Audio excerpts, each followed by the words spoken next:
জামাই ষষ্ঠী উপলক্ষে আজকে আমার ভুরিভোজ।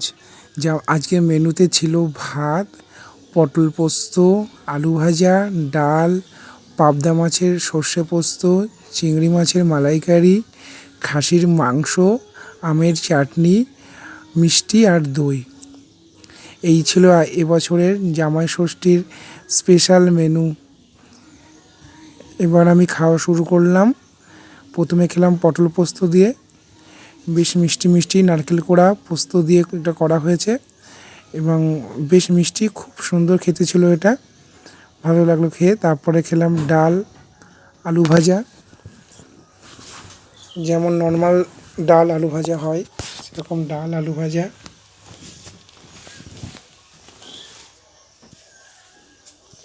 ডাল দিয়ে মেখে আলু ভাজা দিয়ে ভাতটা খেলাম। তারপরে ছিল পাবদা মাছের সর্ষে পোস্ত।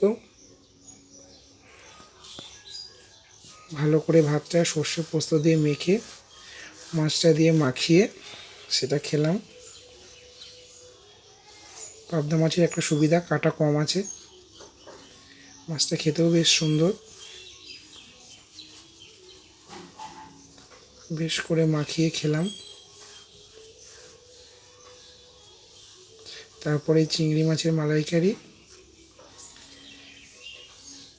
চিংড়ি মাছ দিয়ে ভাতটাকে মাখিয়ে খেলাম। বেশ এই চিংড়ির সাইজ, এই যে চিংড়ির সাইজ, এই যে। তারপরে ছিল স্পেশাল আইটেম মাটন কষা,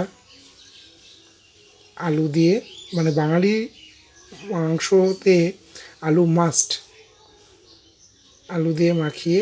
এই যে মাংসটা বেশ নরম ছিল, নরম হয়েও ছিল, এবং মাংস দিয়ে বেশ ঝোলটাকে মাখিয়ে, মাংস দিয়ে মেখে বেশ একদম মাখিয়ে তারপরে খাওয়া শুরু করলাম।